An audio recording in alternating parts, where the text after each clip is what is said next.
राज्यसभा सांसद स्वाति मालीवाल ने हनुमान मंदिर पहुंचकर दर्शन पूजन किए और तंज कसा कि घमंड रावण का भी नहीं दिखा। अब दिल्ली की जनता के बीच सिर्फ प्रेस कॉन्फ्रेंस करने वाली नहीं बल्कि दिल्ली की जनता के बीच काम करने वाला मुख्यमंत्री होना चाहिए। बातचीत करने के लिए हमारे साथ में राज्यसभा सांसद स्वाति मालीवाल मौजूद हैं। मैम, आप सुबह के वक्त में हनुमान मंदिर में आई हैं दर्शन करने के लिए, पहले इसके क्या विशेष कारण है? भगवान के घर आने के लिए तो कोई कारण की ज़रूरत नहीं होती। मंदिर में तो हम सबको आना चाहिए और आज मैं बहुत भावुक भी महसूस कर रही हूँ क्योंकि पिछले एक साल में बहुत ज़्यादा हम लोगों ने संघर्ष करा, अकेले ही संघर्ष करा। आप अपने दुश्मनों से लड़ते हैं तो वो आसान हो जाता है, पर जब अपने ही दोस्त आपके साथ बुरी तरीके से अत्याचार करें, आपको पिटवाएं और उसके बाद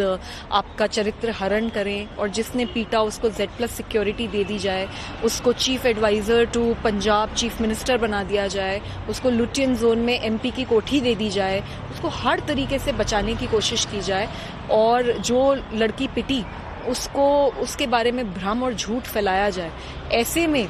जब जनता इस तरीके का एक करिश्मा करती है कि जिन लोगों ने मेरे साथ इतना अत्याचार करा आज उन्हीं का ये हाल हो गया कि वो अपनी सीट नहीं बचा पाए, तो इंसान भावुक तो होता ही है। और ये पूरा जो प्रक्रिया रही है पिछले एक साल में बहुत अकेली, बहुत संघर्ष वाली रही है, लेकिन मैं मानती हूँ कि अगर आज मैं जिंदा हूँ तो सिर्फ और सिर्फ भगवान के आशीर्वाद से, क्योंकि इन्होंने तो मुझे तोड़ने के लिए, मुझे दबाने के लिए, मुझे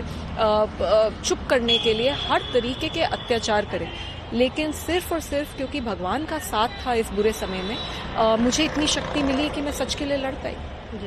मैम, अभी भी आम आदमी पार्टी के कई सारे नेता हैं जो शीर्ष नेतृत्व हैं, उनका ये कहना है कि बेशक से सीटें कम हुई हैं लेकिन जो ये जीत है कुछ सीटों पर वो जीत नहीं बल्कि एक जंग है और दिल्ली की जनता के लिए अभी भी आम आदमी पार्टी अपने जंग को और अपने संघर्ष को कहीं ना कहीं पर जारी रखेगी। तो इस वाक्यांश पर आपका क्या कहना है? 62 सीटों में से अगर जो हमारी 62 सीटें थी उनमें से सिर्फ 22 सीटें रह गई, तो ये कहना कि कुछ सीटें कम हुई हैं ये तो मैं ठीक नहीं मानती। बहुत ज़्यादा मंथन करने की ज़रूरत है और अरविंद केजरीवाल जी का घमंड जो अब बहुत ज़्यादा बढ़ गया है, वो खुद को ही भगवान मानने लग गए हैं, उसको मुझे लगता है बदलने की ज़रूरत है, क्योंकि घमंड टूटेगा तभी कुछ मंथन हो पाएगा और तभी जो कॉन्ट्ररी वॉइसेस भी हैं जो उनको सही राह दिखाना चाहती हैं तभी हो सकता है वो उनको सुने और कुछ बदलाव हो पाए। भाजपा ने सरकार बनाने से पहले उन्हीं तमाम योजनाओं का जिक्र दिल्ली में किया जिन योजनाओं को लेकर आम आदमी पार्टी ने एक सरकार बनाई थी। उनमें कुछ अलगाव नहीं था या बदलाव नहीं था, लेकिन फिर भी भारतीय जनता पार्टी पर जनता ने विश्वास जाहिर किया और आज बीजेपी की जो सरकार है वो दिल्ली में बनने वाली है। क्या कारण लग रहा है कि जनता के बीच में कुछ कमियां रह गई आम आदमी पार्टी की योजनाओं से? जी, सपने तो बहुत बड़े बड़े दिखाए गए अरविंद केजरीवाल जी द्वारा, लेकिन वो लागू नहीं हुए, वो इम्प्लीमेंट नहीं हुए। आप दिल्ली में कहीं पे भी निकल जाइए, आज सड़कें टूटी पड़ी हैं, कूड़े के ढेर पड़े हैं, नालियां ओवरफ्लो कर रही हैं, गंदा सड़ा हुआ काला बदबूदार पानी लोगों के घरों में आ रहा है या फिर आ ही नहीं रहा है। यमुना जी प्रदूषित पड़ी हैं। एयर पोल्यूशन का तो चरम सीमा हो चुकी है कि आपकी मेरी हम सबकी जिंदगियां 12-12 साल घट चुकी हैं क्योंकि हम इतना प्रदूषित हवा हम लोग उसमें सांस ले रहे हैं। तो लोगों के अंदर बहुत गुस्सा है और इतिहास गवाह है कि जब जब किसी ने बहुत ज्यादा घमंड करा तो रावण तक का घमंड चूर चूर हो गया, तो अरविंद केजरीवाल जी तो फिर क्या चीज है। और इतिहास इस बात के लिए भी गवाह है कि जब जब किसी महिला के साथ कोई भी अत्याचार हुआ है तो भगवान ने बाहर निकल के दंड दिया है। अगर हम आतिशी की बात करें तो ये कहा जा रहा है कि आतिशी ने जिस तरह से अपनी सीट पर विजय हासिल करी, एक तरह से आम आदमी पार्टी के लिए वो मरहम है। हालांकि उन्हें ये भी टैग दिया गया कि टेम्परेरी CM है और कुछ खास काम आम आदमी पार्टी का रहा नहीं, आरोप काफी ज्यादा लगे, लेकिन मरहम का काम आतिशी जी ने किया। इस पर क्या कहना है? देखिए, आतिशी जी अपनी सीट से जीती हैं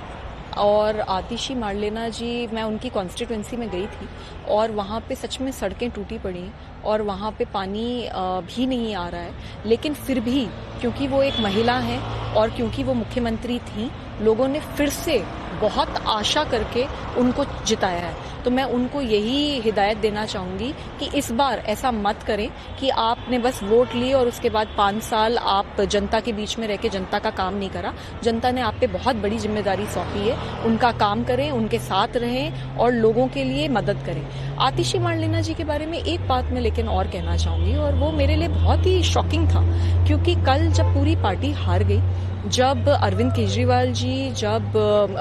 मनीष सिसोदिया जी जैसे शीर्ष नेतृत्व हार गए, ऐसे समय पे आतिशी मारलेना जी ने ना सिर्फ अपनी विक्ट्री को सेलिब्रेट करने के लिए रोड शो निकाला, बल्कि उसमें वो डांस भी कर रही थी और एंजॉय कर रही थी। तो वो किस बात का सेलिब्रेशन है? वो क्या सेलिब्रेट करना चाह रही हैं कि हमारी सिर्फ 22 सीटें हैं? वो क्या सेलिब्रेट करना चाह रही हैं कि अरविंद केजरीवाल जी हार गए, मनीष सिसोदिया जी हार गए? मुझे लगता है कि ये काफ़ी शर्मनाक है और रियली में मतलब कैसे कोई कर सकता है, मुझे समझ नहीं आया। एक अंतिम सवाल, क्योंकि अब बीजेपी सरकार बना रही है, तो बीजेपी के लिए क्या संदेश आप देना चाहेंगी? और दूसरा ये कि जो सीएम चेहरा है उसमें क्या काबिलियत होनी चाहिए, क्योंकि दिल्ली की जनता ने कांग्रेस का चेहरा भी देखा है, आम आदमी पार्टी से अरविंद केजरीवाल का चेहरा भी देखा है, आपने भी आम आदमी पार्टी में रहकर काफी लंबा समय गुजारा है, तो ऐसे में दिल्ली की जनता के लिए सीएम की जो काबिलियत है आपको क्या लगता है कि होनी चाहिए? सबसे पहले तो मैं भाजपा को बधाई देना चाहती हूँ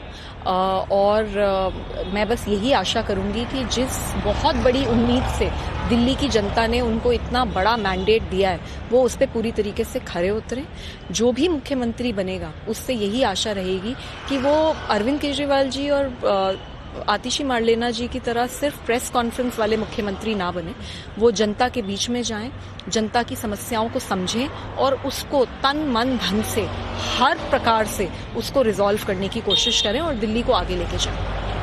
तो देखिए, ये थे हमारे साथ में बातचीत करने के लिए स्वाति मालीवाल, जो कि राज्यसभा से सांसद हैं, और सीधे तौर पर ये कहना है कि बीजेपी को जो जीत हासिल हुई है उसके लिए वो उसको बधाइयां भी देती हैं, लेकिन जो सीएम पद है उस पर अब एक ऐसे चेहरे को उतारा जाए जो कि न सिर्फ तमाम प्रेस कॉन्फ्रेंस करे, बल्कि जनता के बीच के मुद्दों को उठाए और जनता के बीच में रहकर ही काम करे, ताकि दिल्ली में एक परिवर्तन की लहर वाकई में नजर आ सके। कैमरा पर्सन सुरभि के साथ मैं रिया राय, टोरल टीवी, दिल्ली।